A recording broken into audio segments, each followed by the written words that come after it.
Russian attacks on Ukrainian cities are the Kremlin's most telling response to the White House's diplomatic efforts in recent months.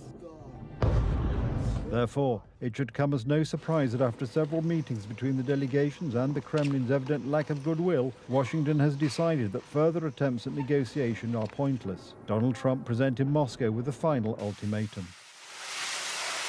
Very, very unhappy with them, and we're going to be doing very severe tariffs if we don't have a deal in 50 days. Tariffs at about 100%. The bill on sanctions against Russia is already being debated in Congress. As senators have announced, this is the nuclear option, which in essence means excluding all countries that purchase raw materials from Russia from access to Western markets. However, military aid and arms supplies, which will be coordinated by NATO, are much more important. But we've made a deal today where we are going to be sending them weapons and they're going to be paying for them. The United States will not be having any payment made. We're not buying it, but we will manufacture it and they're going to be paying for it.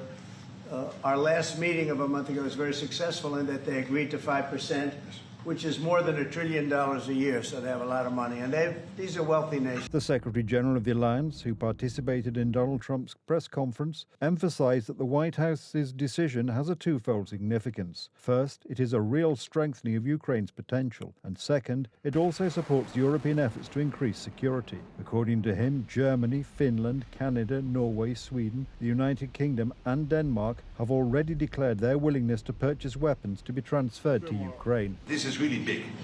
This is really big. You called me on Thursday that you had taken a decision. And the decision is that you want Ukraine what it needs to have to maintain, to be able to defend itself against Russia, but you don't want Europeans to pay for it, which is totally logical. And this is building on the tremendous success of the NATO. A special envoy from the US administration has been in Kiev since this morning, assessing the immediate needs of the Ukrainian army and familiarizing himself with the situation on the front lines. Putin was expected to give the order to launch an offensive in the Zaporizhia direction, while also ordering the capture of all partially occupied regions within the next 2 months. We are thankful to President Trump for his all messages and very strong decisions about resuming delivers for us, and we are thankful for bipartisan support.